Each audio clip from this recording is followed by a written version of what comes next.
It is June, and as Jimmy Buffett, the unofficial poet laureate of Florida, would say, we are trying to reason with hurricane season. And I got to tell you, it's hot. It's hot, Roy. It is hot.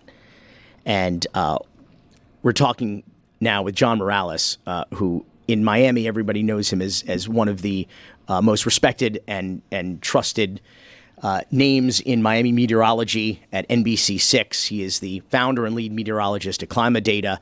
And currently now, you're retired for like a minute, and then they're like, oh shit, we need John Morales back at NBC. And he is now the hurricane specialist at NBC6. Because listen, when we see the cone of uncertainty, people are looking for answers, and they look to John Morales. John, you wrote last week at NBCMiami.com one of the worst sentences I think I've ever read in my life. It is, quote, "Welcome to 2023, the year of hurricane season surprises." We don't want surprises, John. We want predictability. We want it hot, and we want it, afternoon showers as we've come to expect here in the tropics. Like, what the hell are you talking about? I'm telling you, weather is so out of whack. There are so many extreme weather events going on right now around the planet, and we're just seeing this increasing year after year. And what's going on right now with the mix of an El Nino, which normally we'd be jumping for joy here in the Atlantic because El Nino normally suppresses hurricane seasons. Well, that mix with sea surface temperatures that are as hot as they're supposed to be at the end of August and beginning of September, even in the middle of June. They're just not supposed to be this hot. So who's going to win out here? The El Nino and its beneficial effects for suppressing hurricane activity in the Atlantic? Or are those sea surface temperatures that are off the charts going to win here and drive more hurricanes and stronger ones? Brian McNulty, the senior research associate at the University of Miami Rosenstiel School, wrote also last week. A lot of bad weather climate news last week. He wrote, "This is getting to be absurd now. There's not even a close historic precedent for how warm the Atlantic Ocean water is." So that doesn't bode well. I mean, those of us who are armchair meteorologists here, and which as a native Floridian and lifelong Miamian, we're all armchair meteorologists here. Yeah. We all take our Sharpies to the cone of uncertainty, John. But that doesn't bode well for hurricane season this year. No, I mean, of course not. The hurricanes feed off the warm water, and the water is not just warm at the surface; it's warm to greater depths. And listen, there's a couple of natural factors acting on this right now. The trade winds have been weaker. Also, there's less Saharan dust going on right now, and some of those aerosols, some of those particles tend to block out and scatter the sunlight. I don't know what that is. That PCP? What is Saharan dust? What are we talking about? Now, it gets blown off the African continent quite often, and we see that happening. It usually starts in April towards May and into the beginning of hurricane season. And the more of these Saharan air layers or clouds of Saharan dust that cross the Atlantic, the drier the air is out there, the more stable it is, and it suppresses hurricanes. There's not a lot going on of that right now. There's not a lot of Saharan dust, probably because the trade winds are weaker and they're not blowing the dust off the Sahel and the African continent there near the Sahara. So there's a couple of natural reasons for the water being so hot, but there's the underlying reason of global heating, climate change, right? I mean, the fact that out of all the energy that's staying in our system, on the planetary system, where the greenhouse gases are trapping all this extra heat, where does the majority of that energy go? It goes into the oceans. That's why the oceans are heating up so fast. So they're hot in the Pacific and they're hot in the Atlantic at the same time, and those Atlantic temperatures could very well drive more and stronger hurricanes in 2023. I want to talk more about climate change, but first, you had indicated in your NBC Miami story that less than 1% of tropical storms on record have formed between Africa and the Caribbean in the month of June. It happened in 1933, 1979, in 2017, also Brett with one T, and it's happened again. I mean, the earlier these storms start to form, is that an indication of future performance? Is that an indication that it could be a busier than usual hurricane season? Well, listen, I mean, I don't know what it means for the rest of the season, but I can tell you that seeing systems form that far east in the Atlantic this early in the season is just not normal. And at the end of the day, 2023's Brett ends up being the easternmost forming tropical storm in history, at least going back to 1851. I mean, we've got reliable records dating back to 1851. That's 173 years.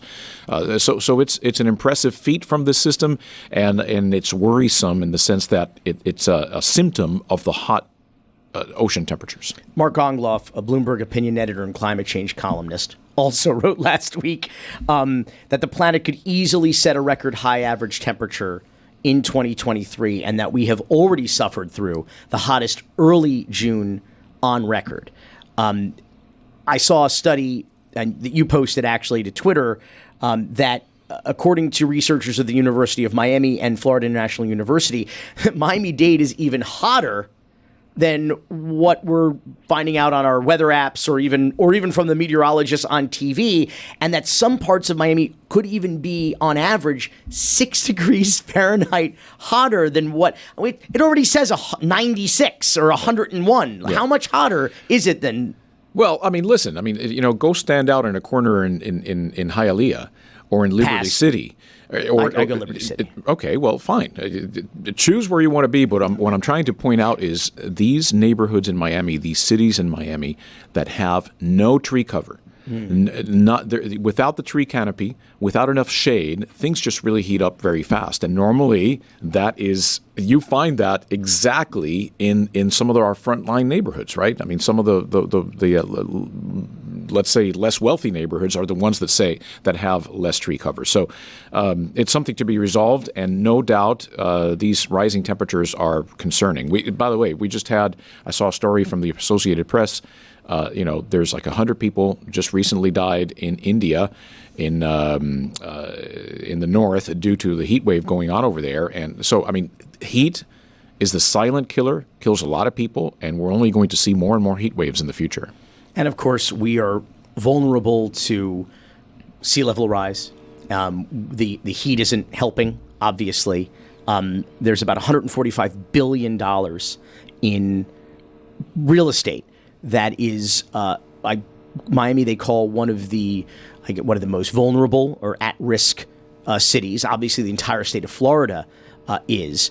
As a result of that, you start to see what they call climate change gentrification, where, wealthier people kind of move inland to some of these higher lying neighborhoods, such as Hialeah or Liberty City. And what's interesting about that, as you've already pointed out, is that there's so much concrete.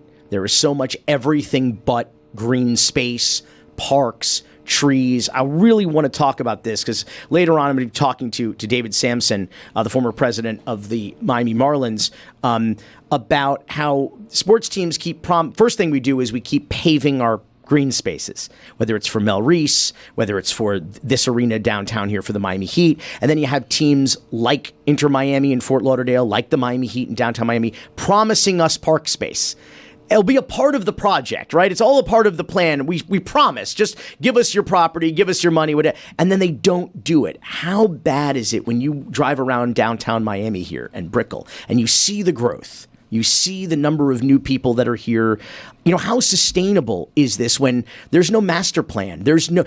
You might have more people flushing more toilets, taking more resources, but there doesn't seem to be any more investment in infrastructure or it's not just quality of life to have a park, right? I mean, it's the survival of this community, is it not? No, well, totally. I mean, and that's why you see these bond issuances like in Miami and Miami Beach, where they're trying to find funds to be able to fix the infrastructure, because let's not forget, some of those pipes that, from the sewers and whatnot are now sitting at the water table level or below, because the water table is higher because of sea level rise. Sea level rise is causing our water table to be higher.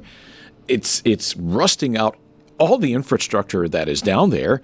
And, of course, it's leading to more of these sunny day floods and all these other issues. And, oh, by the way, storm surges like Hurricane Ian's storm surge are driven higher and further inland just based on the fact that sea level is already 7 inches higher today than it was 29 years ago. Since 1994 at Virginia Key, our tide gauge right here in Miami, we've seen 7 inches of sea level rise just since 1994. I mean, how's that for rapid acceleration of sea level rise? And that's, it's not going to take 29 years for the next 7 inches, all right? It's going to continue to accelerate, and it's very concerning. What do we do about it? I mean, I suppose we can mitigate. We can't really stop it, but we could slow it. And what are, number one, and number two, what are the policies? How much money can we possibly throw at this? Well, that's just the thing, right? And people should Google that column. I think last year I had an op-ed in the Washington Post about that, how in Florida all the spending has been towards adaptation at the state level. I'm talking about money, just throw money at adaptation and do nothing to mitigate the root cause of what's going on, which is, of course, the burning of fossil fuels and pumping more greenhouse gases into the atmosphere. And listen, I mean, resilience has its limits, right? I mean, you can only be so resilient. Eventually, you get a bad enough storm surge that's going to, carve out all the bottom infrastructure of all these buildings along the coast, Miami Beach and Sunny Isles Beach and all these other places.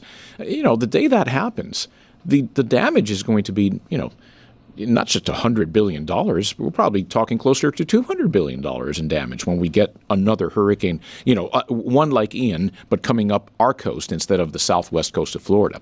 And the long-term problem, too. Listen, I mean, because Florida is the way it is and our municipalities and counties work the way they do, they all want their property tax money. And they continue to approve all these massive projects to get more revenue to be able to pay for some of those adaptation measures that they're trying to adopt. But I don't think it can be done quickly enough. As I said, resilience has its limits. And what we need to do is slow down the warming and slow down the sea level rise. You're right. You can't stop it, but you have to find a way to slow it down. So mitigation needs to be a part of the effort, too. I happen to love summer in the tropics. I love a good tropical depression. I really do. There's something kind of warm and romantic about it. You're inside, you kind of watch the laser light show. Maybe you lose electricity for a little bit. But I've always, growing up here, it's always been part of the experience. So, we prepare obviously for the storms, but, we don't run scared every time it rains because it rains almost every single day. And so one of the upsides of summer in Florida is mango season.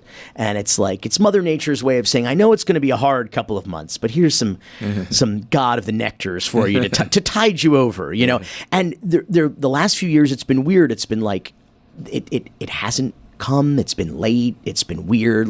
And we're always alarmed. So this year it was it came early and it was bountiful. Mm-hmm. And I thought, oh, shit. Because the one thing that mangoes need to grow is heat. Mm-hmm. And that just meant not only is it hot, but it got hot earlier. It got hot sooner. And I don't really know what to do about all that. Listen, other than eat mangoes and watch the world end, John. Listen, the trend in Miami, temperatures in Miami are 2.7 degrees hotter now than they were 50 years ago on average. And 2.7 degrees doesn't sound like a lot, but you have to think of temperatures as a bell curve. Mm. And the ones on the right-hand side of the bell curve, that part that's super hot, those terrible, terrible days when it's, in Miami's case, 97, 98 degrees at the humidity. It feels like 115, 120.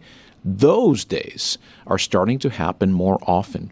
And it's dangerous. It's downright dangerous, not just for, if you want to take a jog outside or go cycling or whatnot. Think of all the people that work outdoors in agriculture, in construction, or just, in and around the city. You talked about downtown Miami. What's the name of the group that tries to be friendly to tourists and guide us and whatever? There's a group out there. Those folks are working outdoors all day, right? Think of what just went on in Texas, where the governor passed a law that said you cannot give water breaks to the people that work in construction out there. I mean, how dangerous is that, right? lives could be at risk. It's like a 10-minute break every 4 hours or something like that. So, I mean, that's exactly the opposite of what you have to do, given the trends that we're seeing, because this is not going to stop. We will continue to see warming. The question is, how hot is it going to get? How unbearable will it be? How many lives is it going to cost? And, again, mitigating, cutting our emissions is key to be able to think of a planet in which we're going to be able to have our children and grandchildren be able to live comfortably in. Sanity, science, zero comfort from John Morales. I always talk, we talk a lot about this show, sort of like, it's like the political existential threat to like our community and to our environment. This is like the existential threat, full stop. And last week, when Miami Mayor Francis Suarez was announcing his run for president at the Reagan Presidential Library, in order to paraphrase Reagan, he said, "Miami is a city on a hill."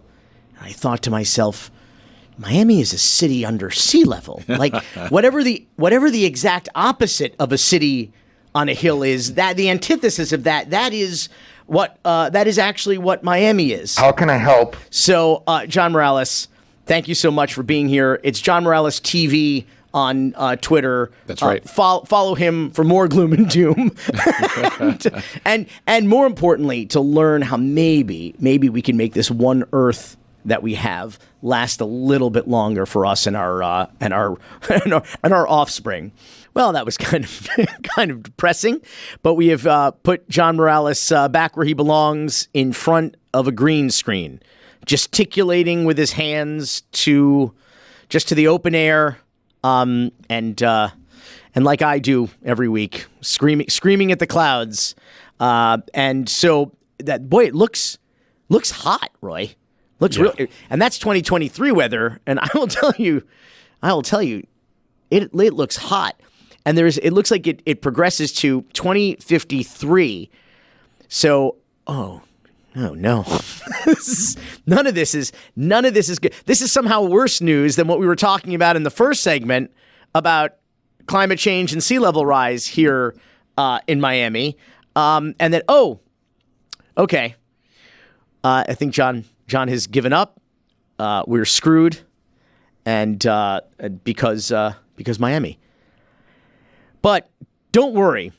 Here in Miami, we have competent professionals at the city level, at the county level, and they are here to save us from ourselves. Problem is, I don't know that they can save them from themselves.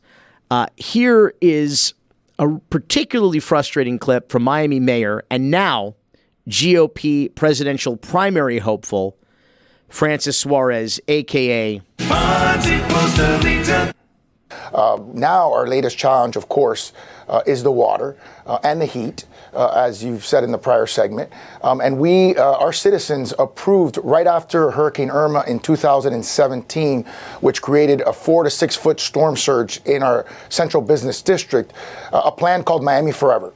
And the basis of the plan is to spend hundreds of millions of dollars that were voter approved. It was actually a voter approved tax, and combine them with other funding sources like the state and federal government to be able to upgrade our infrastructure to deal with all the things that are being thrown our way from Mother Nature. But when you said you can't afford not to take it seriously, I wonder if you think the National Republican Party takes the problem of climate change seriously. Well, what we're seeing at the national level is that the only action that is occurring is action that's taken in a bipartisan basis. The Democrats, unfortunately, have failed to be able to pass bills to address climate at any sort of scale. So the infrastructure bill, they don't have any Republican votes. They also don't have all Democrats on board, but it would help if they had Republican votes. Miami forever, my ass. Every time this guy opens his mouth, he just embarrasses himself. He embarrasses this community. And Roy, do you know why I call him Ponzi Postalita? Because he's a con man. Well, yeah, that's Ponzi. So Ponzi obviously is for Charles Ponzi, the famous con man who he named a whole scheme after his namesake trade, the Ponzi scheme. And, of course, the last place he plied his trade was here in the state of Florida before he was sent to Massachusetts and then deported to Italy. But a postalita He's a poser. yeah, I mean, the literal translation is postcard, but it's kind of like a Miami Cuban slang that means a faker, a poser, a bullshit artist. You know, postalita, it's superficial, it's a fraud, it's a facade, it's not real. I think I've made myself clear. So hold on, play the card. Go ahead and play it. Now even more clearer. So what he's talking about here is the Miami Forever bond. This was an initiative that his predecessor, Miami Mayor Tomas Regalado, Republican, who we had on this show, this was a kind of a pet project of his to have more money available for infrastructure and resilience and climate change and sea level rise mitigation projects. And so Francis Suarez at the time was a city commissioner who was running for mayor. And the city commission had to vote, not once, but twice, whether or not to put this item, this Miami Forever Bonds item, $400 million so we could try to save the city or have some help saving the city, onto the ballot. And he had to vote as a city commissioner on that. And how do you think he voted, Roy? How can I help? So he voted no, not once, but twice. Mr. Mayor, you're brilliant. You were super smart. So Probably could have been up for a third time. And he lost. It did get on the ballot to go to referendum. And do you think he went out and supported the referendum and encouraged people to vote for this $400 million in bonds to try to help save the city and increase infrastructure? And no. He did not. In Miami, we are definitely not woke. So now he's going on national television, Roy, and he's taking credit for this. And not only is he taking credit for something that he was passionately against 3 times, but something that we've only spent in the city of Miami $100 million of that $400 million on any kind of infrastructure and mitigation. I think some of it was for a park, some of it was for some pumps, but $300 million still remains. And that's what I mean when I say postalita. He's going out there and he's pretending to be something he's not. He's just lying. And more importantly, he is the mayor of the city with one of the most, if not the most vulnerable cities in the world. We have billions with a B of dollars of vulnerable real estate and property right along, right along the bay, right along the ocean, and it's not going well. And yet, he's out there talking about how, he doesn't even know. I know, it's frustrating. I know. This is so crazy because it's like, this is what he's been doing this last week, too, running for president, is that when he doesn't get challenged in an interview, he feels emboldened. And the next interview, he tells a bigger lie. And bigger lie about his record. He talks about his policies. He has no policies as a ceremonial mayor. He stands in the way of policy. He stands in the way of progress. And here he is on Fox News, a favorite stop of his, talking about climate change hysteria. I am. Of course, I'm fired up about it, and they're coming after Miami. It's obvious why they're coming after Miami. They can't protect their citizens.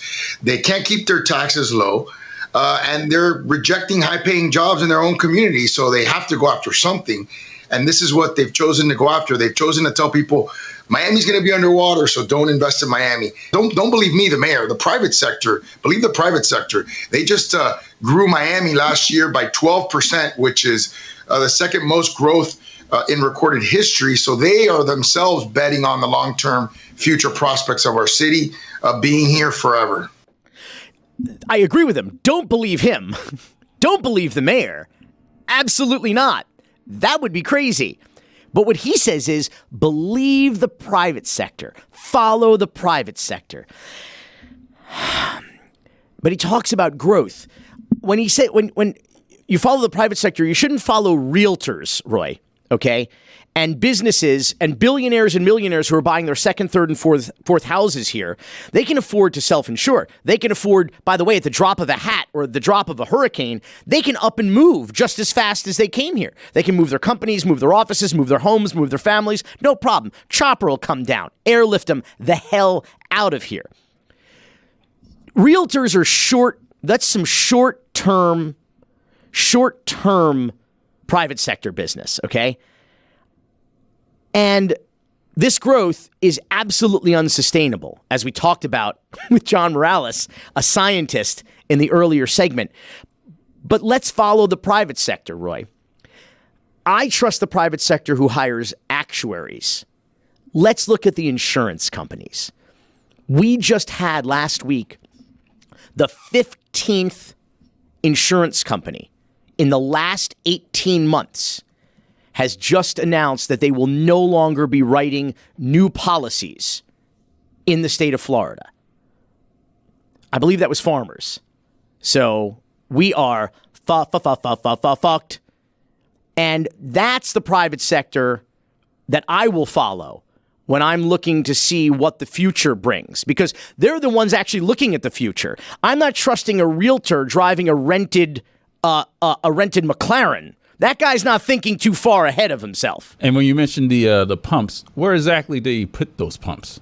Well, in the city of Miami Beach, they put the pumps where that mayor, Phil Levine's property was. He owns a lot of property and real estate, so they put the pumps there. In the city of Miami, it doesn't even matter. I think they put them near the water, which makes sense. They're pumping it out, but there's not enough of them, and they have the money sitting there. Okay, but they're not doing anything with it. But the mayor also wants credit for it. It's so frustrating because, you know, when I come on this program and I spit facts, I get labeled a hater. And that's why I say in this town, Miami is where, you know, truth is hate and lies are love. And where we don't have reality, we have realty. And I say that because of exactly this reason. Like someone, I have a buddy, Roy. I don't know if you remember that video that went viral during the April floods, the April rains. And it was right outside the window here, basically. Someone in one of these condos by the arena on Biscayne Boulevard looked out at the big Miami's Big Dig, which is the 395 construction site where the Signature Bridge is going in. And man, they sent it to somebody who works for the mayor. And they wrote back, "Don't be a hater." And it's like, a hater? Like, this is just the weather. I just took a video outside my window. What are you talking about? A hater.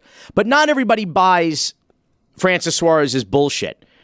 Here's an event that the Miami Young Republicans threw. It's a American Conservative Climate Rally at a park right here on Biscayne Boulevard. And this was some crazy Postalita business. We got all these crooked-ass people. You want to be the president, your ass ain't never going to be the president. Yo, we got this crooked-ass politician, you the biggest liar. And this Barbie's you can't public speak for shit.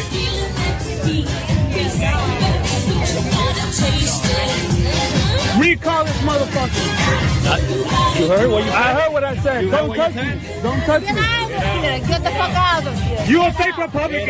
You're a fake. I'm leaving. Don't touch me. I'm leaving. Don't touch me. Don't motherfucker.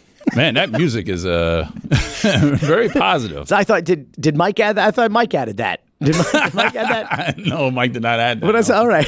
That's it. That's embedded right there, huh? Yep. That's fair. That's fair use. So here's the thing. There is let's call it a trickle-down effect. A lot of things trickle down in Miami. No pun intended. But the way people treat climate change, sea level rise, and resilience in this town, it trickles down from the attitude that the mayor has, which is that it's a joke and it's not something to be taken seriously. And Roy, in the city of Miami, there have been 3 chief resilience officers in 3 years. I don't even think there is one right now.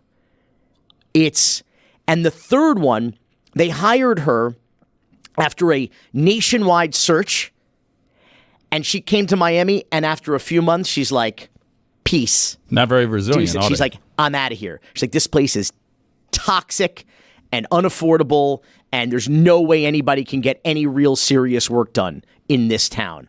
I'm out. She bolted from City Hall. And here's something even more interesting, and I don't know that anyone's reported this before. We need a real, look at me, Louis, breaking news kind of banner here, because I'm breaking news, man. One of the chief resilience officers, when they approached the mayor's office about important issues related to resilience here in the city of Miami. One of the mayor's high-level staffers at the time, one of the aides, told this chief resilience officer, the mayor is not focused on resilience issues because they're too long-term. He's looking for short-term PR victories to raise his profile. He's not looking for long-term solutions to help save the city because nobody's going to be able to see those immediately, see the effects of it, and it's not going to be politically advantageous for him. Look at me, If you put garbage in, you're going to get garbage out. Boy, lots to complain about today on the program. And that's what the hotline is for. 786-505-9842. That is the Because Miami complaint line, 786-505-9842. Do we have any calls this week, Roy? Dan, Billy, long-time listener. I love listening to Because Miami because it makes where I live in Fergus Falls, Minnesota seem so much better. Your city's a disaster. Thank you. Well, you won't just have me to complain about this summer. We're going to have some guest co-hosts come in. Exciting. Yeah, that guy's such a long-time listener. He thinks Dan's still here. It's Dan and Billy. It's Billy and Roy now. But there's also going to be some fresh faces. Yes, There's absolutely. going to be some funny faces. There's going to be some. We're going to have a good time this summer. Aren't we, Roy? Maybe. We're gonna have, if we can keep the lights on, keep the electricity on here in the studio, it's gonna be a good time. And that caller, he says our city's a disaster, makes him feel better about where he lives, and we're proud to provide that Schadenfreude for those of you in Minnesota. But if you really want to know, the problem here is that not only the mayor is a fraud, but he also doesn't have any policy. As I said earlier, like the guy who really runs the city, and this is the problem. If anybody out there watched one city commission meeting online, no one would ever move here, invest here, open a business here, buy a house here, certainly not send your kids to school here. But Commissioner Joe Carollo. He's a white beater. Yeah, that's Joe Carollo. This is not your little Twitter account, little Billy. But it is my podcast. So we are going to end the segment. Just so you have an idea, there was an item on the agenda recently, Roy, at the City Commission about climate change and resiliency and sea level rise. And so they welcomed school children from high school, middle school, college. Everybody came and spoke to the commission about how they felt about this existential threats to our community, our earth, their futures.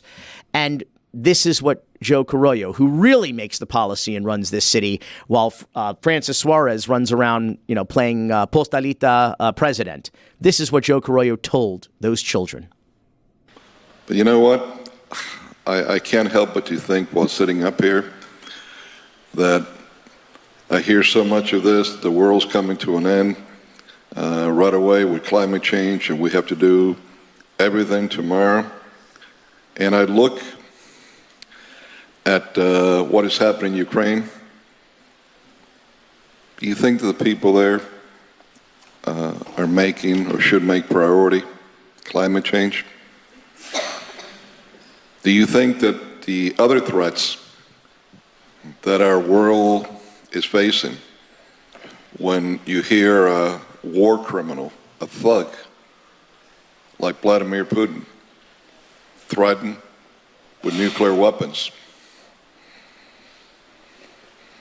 when you hear our own president saying that Russia could use biological or chemical weapons anytime, or that we need to be prepared because we're going to be attacked by Russia through the internet. They're going to cyber attack us.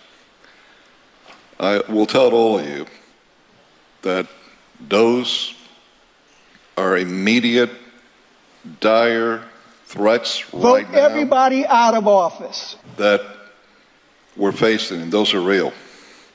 By the way, this whole rant was 7 minutes long. Maybe he went on about Iran. He went on about North Korea. He went about suitcase bombs. All those kids were sitting there, Roy, like the audience in The Producers when Springtime for Hitler is being performed. They were just like, what the hell is this? And really, that's the best reaction to this town is, what the hell is this? Do you know why, Roy? Because Miami. The name of this goddamn podcast. Speaking of which, David Samson. Next. I love this town! Miami is known for sun, fun, and sex. And Miami, you are about to get These 5 commissioners are voting on the biggest real estate deal in the history of Miami. And if you thought the Marlins Park deal was shitty, wait until you get a load of this.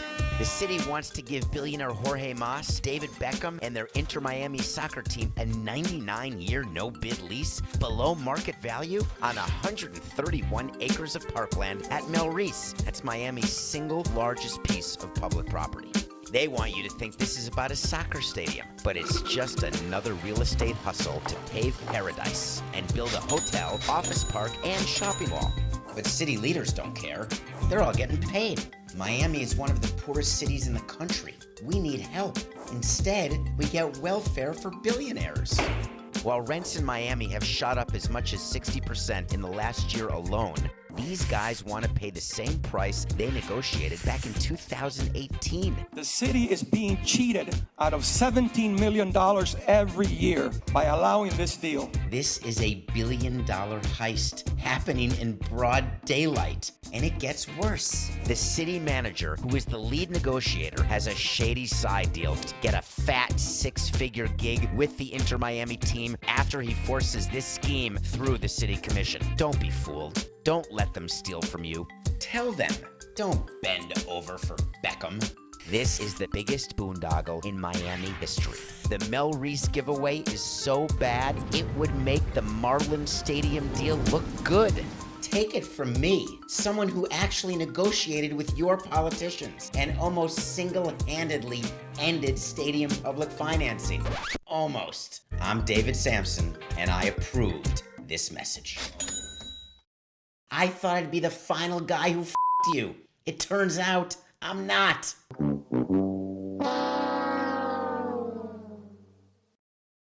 He is the former president of the Miami Marlins, of course, the host of Nothing Personal. He is Meadowlark's own David Samson, and that was a little, what do we call that? A side project that he and I worked on together last year to educate the community about the realities of paving paradise and putting up another friggin' sports stadium. David, this show today has been a lot about climate change, environmental resilience, sea level rise, and now we have, once again, as you know, we are going to eliminate another green space, another public park to build a soccer stadium. We did the same thing at Bicentennial Park, Bayfront Park, right across the street from here to build the Miami Heat Arena. We actually voted on that in 1996 on a yes means no, no means yes ballot referendum initiative. Part of that ballot was supposed to be the promise that Pat Riley made to us in countless TV commercials saying there is going to be a public park here in Parcel B between the arena and the bay. Inter Fort Lauderdale, a.k.a. Inter Miami, when they got a $1 a year lease on a park in Fort Lauderdale, they promised to build a public park as well. Both the Miami Heat Parcel B and the Inter Miami Fort Lauderdale property have been nothing but parking lots. Now, it could be, David, that the ownership misread the deal. It said park. They read valet parking lot. I'm not sure, but David, why is this such a thing, these broken promises, and why does it always seem to involve the amenities that were promised to the public? It doesn't seem to me that these sports teams it never comes up short on their end of the deal, but only the public's end of the deal. Well, that's because there's no one actually enforcing the agreements. And in fact, I would argue that the majority of people who vote on the agreements on both sides don't actually read them. So the TV commercials that you're referring to, that's just to get a vote. And the yes, no, no, yes, I don't know if you're glossing over that, but the way a referendum is actually worded, that's the whole ballgame. A referendum wins or loses based on its wording. So I'm not at all surprised. As a little known fact here, Billy, the Marlins we wanted to build a ballpark on Parcel B. We wanted to fill in the space to the north of Miami Heat Arena. And we were told that no, because there's going to be a park. Well, I laughed at that. First of all, that was insane. You wanted to fill in an area in which the bay came in. You wanted to pile a bunch of dirt and concrete into the bay. No, we wanted the public to do that. Oh, right. You wanted us to pay for it. Yes. No, we would never have paid for that. That was going to be very, very expensive. And the argument was that it was too much traffic because Marlins attendance plus Heat attendance, plus they were doing at that time, there was a thought of the museums that are there, right. The Science Museum and the Perez Tax Deduction Museum. All of that was coming. And the thought was it'll just be too much. Well, they didn't have to worry about the Marlins attendance, God knows. I mean, as it turns out, more people go to that science museum than go to a Marlins game. Definitely not. But definitely not. But David, and why is it a public park? Why is that like a staple down here? I guess because we don't have enough of them and we give them away to millionaires and billionaires for their developments and their sports teams. Why is that always like the carrot and the stick here? It's like, we'll give you yes, we're going to pave over your park, but we're going to give you a public park because Inter Miami is promising exactly the same thing in Miami. The same promise that they've already broken in a year or two to the city of Fort Lauderdale. They're promising us exactly the same. There's going to be there's not going to be less park space. You're actually going to have more park space in Miami. It's bullshit, isn't it? Yeah, it's complete. So here's the background. A lot of officials in Miami were jealous of New York and how Manhattan managed to keep Central Park and a bunch of other green areas. And the view was that Miami was always planned in a very haphazard way. Yeah. There wasn't any Central Park, and I put that in quotes. Well, it wasn't planned at all. I put the word planned in quotes, too. Yeah, I guess that's true. And that is a problem when you're trying to be a first-class city. It's not just sports teams and convention centers. You do need green space, but you need urban planning. So each individual deal that the government did down in Miami always had to include green space, because that was a buzzword for county commissioners before they would give you your vote, is they wanted to know how many acres were being taken away and how many were being added. It's like companies who fly on private planes but then say we planted 12 trees, so let's call it even, right? It's that sort of concept. I've never seen anyone plant trees. I don't know where that happens. In Israel. But certainly... Yeah, well, that I used to do before it was cool, right? For my bar mitzvah. Hey, instead of cash, you got 12 trees planted in your name. To date, I've never visited the trees, though I've been to Israel many times. But no, it's the story in Miami, and it's the old story, and it's not just Miami, lest you feel you're special, that these green deals, both capital G and lowercase g, they don't actually happen. And so Miami Heat, if the government ever wanted to enforce the contract, they could, just like Fort Lauderdale's trying to do with Moss. But at the end of the day, it's so costly to enforce. It can be in litigation, and the teams just know that they can wait out the government, and eventually new politicians will come in, be voted in, and they'll forget about it again. It does seem amazing, however, what is happening in the city of Fort Lauderdale, because it seems like there are people in the government who actually want to enforce the deal. There are people who are trying to hold the team accountable. They're saying, where is the park? You promised us. You're using it as an overflow parking lot. And now they're apparently exercising some kind of clause at the city where they are going to pay for the park, which they anticipate costing about $25 million, 13 of which is supposed to be the Inter Miami their end of it. The rest of it's coming from a parks bond initiative that was on the ballot before. And the city's just going to do it and send a bill to Moss. Is it like 30 days? Is it net 30? I don't know. Is that what the bill is? But here's what's funny is that part of the dispute over this is the team claims that we're not going to break ground on the park until you waive $1.4 million in building permit fees that we are supposed to pay. Anyone else doing this kind of construction would pay, but we don't want to pay. So the first thing we want the city to do, is they're extorting them here, is to forgive $1.4 million in debt that they legitimately owe the city, and then we can talk about maybe the park we promised you. We tried for maybe 8 months of the negotiation with Miami to get permit fees waived, and we did not win that. We got our wins in other places in the deal, but that's a thing. They don't ever want to waive permit fees. We actually hired someone as part of the budget for Marlins Park who was a permit expediter. That was their job, was to get through the red tape and make sure that permits didn't hold up construction. And we had a clause in there that if it did, we wouldn't have to cover overruns. And we were due to cover overruns, therefore they got the permits done. We call that a bagman in our line of work. Exactly. The quote-unquote expediter. Yeah, sure. The reason that Fort Lauderdale is starting to enforce the deal, it's not a coincidence that they're doing it after Miami is going to Miami. Once the Mel Reese deal happened and the thought is that they're not going to be permanently enter Fort Lauderdale, all of a sudden the government in Fort Lauderdale said, listen, we're about to lose this team with Messi, although my view is Messi will be long gone before they ever move to a stadium at Mel Reese. We'll wait to see on that. But that's why I think they're enforcing the contract. Sure, but it also seems like there was a relatively newly elected commissioner in the city who seems to be holding their feet to the fire more so than anyone else. But you have experience with that as well. Not everybody, you got the vote you needed, but not everybody voted for you. There were certainly people on the other side. Oh, there's always no's. My favorite, I've told you this before, Kate Sorensen was always a no, was never going to be a yes, and I loved her for it. We had roots together in Wisconsin because I don't want to waste my time. I didn't even meet with her as a registered lobbyist. I didn't spend 1 minute with her because it was just a waste of my time. It's the people who you can get to yes, but you have to hold their hand and go to meeting after meeting and give them a park here, a park there, everywhere a park, and then you get the yes. That was always a bigger pain in the neck. You have to, shall we say, expedite them, perhaps. But my favorite Katie Sorensen story, Katie, who was known notoriously as like one of the most straight commissioners probably in the history of Miami-Dade County. She started a Miami-Dade Institute on Ethics and Good Government at the University of Miami. Fully funded, great operation, some people, people who were either in government or interested in being involved in government or running for office would come through there to learn about ethics and good government.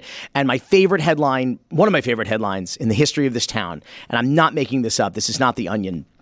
It said, this is Katie Sorensen's operation. It said, Miami-Dade Good Government Institute shuts down due to lack of interest. That was not everything. It happens to be a correct headline, and it wasn't lack of funding. Plenty of funding. They were sitting there in empty classrooms. No one was interested in good government here in Miami-Dade. David Samson, I want to ask you what were some of your broken promises to the taxpayers here in Miami-Dade? We gave the Miami Heat an $87 million piece of property, waterfront property. That was $87 million in 1996 money. Now that's a multi-billion-dollar piece of property that I don't think they pay property taxes on, that they didn't pay for, that they did fund construction of the building, but yet we pay them $6.4 million a year to run it. We're supposed to have revenue share. We have not gotten $1 on that revenue share in nearly 30 years. You guys got an even better deal on Marlins Park, I would argue. I'm sure you would argue something different, but I want to know, and I will tell you that to the credit of to the Heat and what you said about you got to read the fine print, you got to read the ballot language. Didn't matter what Pat Riley promised in that ad. It was the park itself, the Parcel B Park, was not actually in the ballot language, despite the fact that everybody believed that would be the case. Let's also say for a moment that when they polled the popularity of a publicly subsidized arena there, considering 8 years earlier we had just built the Miami Arena for $50 million. And of course, the Florida Panthers took off to Broward. The Miami Heat took off wanted to their own. Everybody needs their own. Why does everybody need their own damn arena? Why can't we share? They're open for 20 days out of the year for MLS soccer. You at least, what, you have 80 days out of the year? How often is your park open? Well, if I'm the A's trying to get a deal done in Vegas, I'm going to tell you that we're going to have 300 days. We're going to have World Baseball Classics, All-Star games every single year. We're going to have it. Tons of of concerts, it's absolute horse hockey. But in terms of promises, let me just be clear. The documents are all online and publicly available. When I was there from 2009 to 2017, 2009 is when it was approved. 2017 is when I left. We followed it by the letter of the law. We looked at that agreement and we did everything because we never wanted to open ourselves up.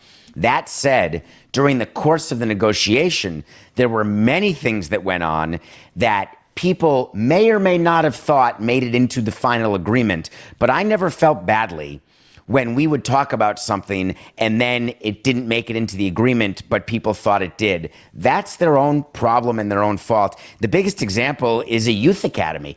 We actually had an entire ribbon cutting for a youth academy in Miami, like the one they have in Compton. It would have been amazing for Miami. I really wanted it. Baseball was involved and ready to do it. Except it never happened. And to this day, it's never happened. But it was not in the agreement, Billy. Wait, so you had a photo op. You had the event. Yes. As if, like, pat us on the back, give us credit, victory lap. And then you did not. Wait, how do you have an event for something that doesn't exist, though?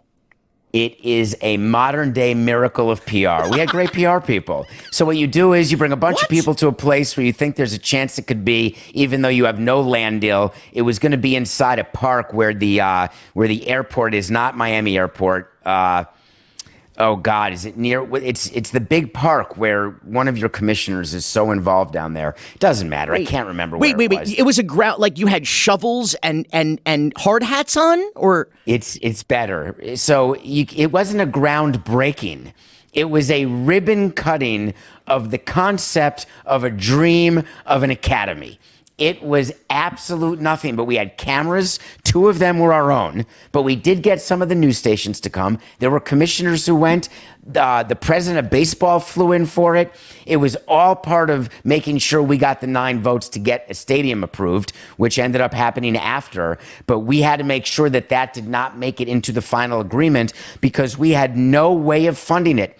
Baseball wasn't going to give us money. We weren't going to invest in it because we wanted to sign Heath Bell. And the public wasn't going to fund it. So therefore, it wasn't going to happen. But we got to say, hey, it is going to happen. Sorry. So you set up a ribbon in a public park and cut it in front of a whole bunch of cameras with never the intention of doing anything, never actually doing anything. Well, the latter, Billy. Obviously, I would love to there have been an academy. It's really cool to have. Oh, no, I didn't say you didn't want it, but I said you had no intention of doing it. We had no path to do it, is what the headline is. There was no agreement to do it. There was no path to an agreement. There was no financing plan. There was nothing required that was in existence that made me believe it was possible. So what was I feeling during this time? The same thing I was feeling traveling to Portland and Vegas and San Antonio when I knew Bud Selig had told me you can never move the Marlins. They will never relocate. Boy, you told us you were going to go to Vegas. I was pretending. You wore a cowboy hat. I was pretending. We knew we did not have permission for relocation. We had permission to seek relocation. Go back and look at the statements I made. Remember, I seek relocation. A lot of things trickle down in Miami. Remember when the term postalita? Remember the term postalita? Yeah. So this is all about. You know, we're out of time, but I really wanted to talk to you about John Ruiz. We have biometric technology. Because you know a hustler and a Miami hustle when you see one and you smell one. But I think we're gonna have to wait on that for next time. You better not wait too long because I'm not sure how long he's going to be free. Whew. I love this town! David Samson, I'm sorry, Meadowlark's Own. We're contractually, I have to identify you. It's right here. It's right here. No, that's incorrect. Read my contract. Meadowlark's Own. No? What does it say? You can't say that because I'm not Meadowlark's Own. I'm not an employee. What you're supposed to say is host of Nothing Personal with David Samson. This is David Samson, who also makes appearances on the Le Batard Show. You know what? I think I'm going to take a step back now. I think I've heard what the audience has to say and the internet, which can be oh so cruel. has to say. And David, you go ahead and you do the show on Thursday. You go ahead and you do the show on Friday. You go ahead and you do you, and I'm going to take a step back. Cocaine's. You're unbelievable, Billy. You really need me to take over your show now, too? All right, here we go. I appreciate your time. And remember, everything that happens is because Miami. Right now, I want to take you back to an unbelievable Miami moment that will literally make your hair stand up on your neck. Hi, John and Frank. It's Mayor Francis Suarez wishing you both much success tomorrow in your NASDAQ listing. I know it's going to be a wonderful day. It's wonderful that a Miami-based technology community of hometown guys makes it all the way to NASDAQ and opens the NASDAQ bell. It's an incredibly exciting moment for our city, an incredibly exciting moment for you guys. I know it's going to be memorable, and I wish you the best success. Thank you for innovating. Thank you for creating your company in our city. And good luck and have fun tomorrow.